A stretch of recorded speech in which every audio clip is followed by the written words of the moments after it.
Most does talk about going to a very beautiful place and talking to God or Jesus or even dead relatives. Mine was nothing like that. It took me many years to realize that what I experienced was hell and not a nightmare. This happened to me when I was still a kid, so that is why I ask that you please warn your listeners before narrating this one. I was 9 years old when my near-death experience happened. It was 1977.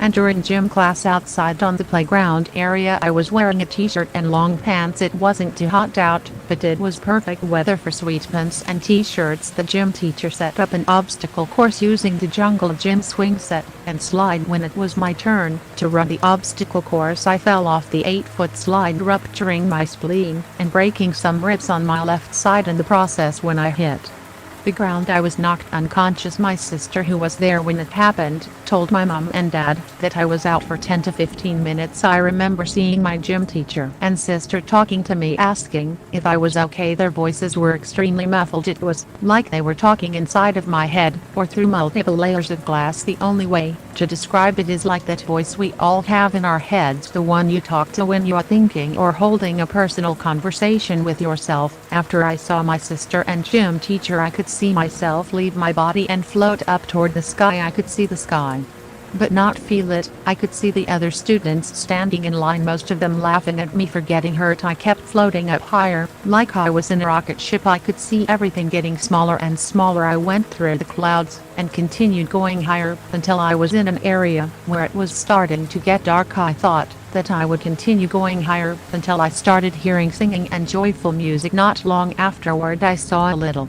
white light ahead of me. As I started floating toward this little light, it got brighter and larger. As I got closer, I began to hear a voice. I could barely make it out, but it was a voice that I had never heard before. It was strong but gentle. The bright light almost reminded me of heading toward the sun. At this point, I never heard the singing and there was no joyful music. I stopped floating at this point. It was like being at the bottom of a well, looking up at the opening at the top and wondering what is on the other side of this dark hole.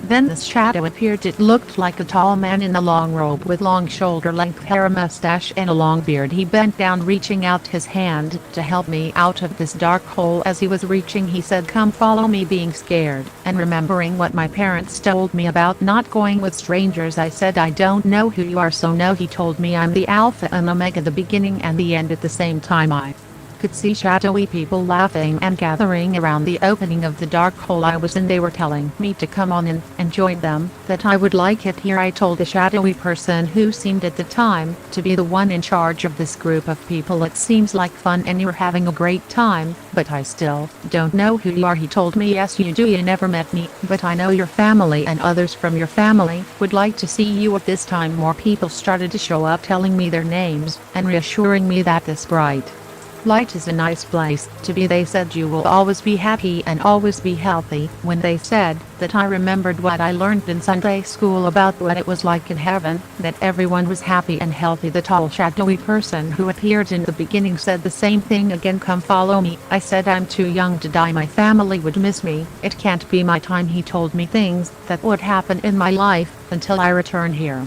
Again, all of the bad things that would happen, how my mom and dad would die, my sister too, and I would be alone. I still told him that I would like to be with my family. At this point, I was really scared. At only 9 years old, I just wanted to be safe back at home with my family. When I told him no for the third time, he seemed to get a little upset because it got dark. All of a sudden, this angry, mad-sounding voice that scared me even more started to laugh and began confirming what the other voices told me about the things that are going to happen.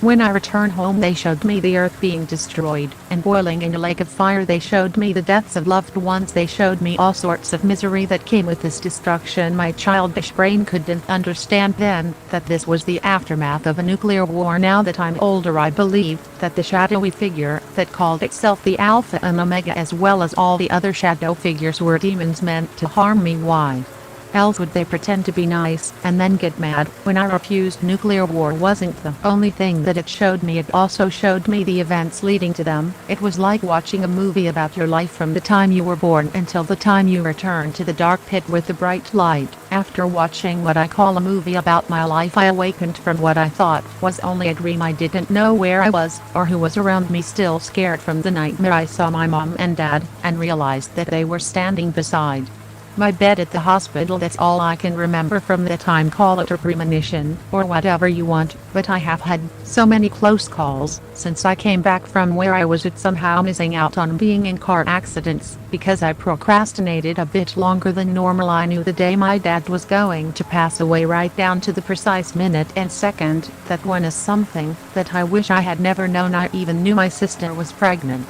before she found out about the pregnancy. There are other things that I will not share that have happened to me or others around me. Some are good, others not so good. I don't know if demons intercepted me that day so many years ago, but I do know that I never want to visit that place again. I have been praying to God to save my soul ever since. I just hope that he hears me. Narrator's note: I believe that you're right. I believe that the devil was posing as a being of light to snatch your soul into the pits of hell. Yours isn't the first NDE that I have read that mentioned a potential nuclear war. I will pray for you as well.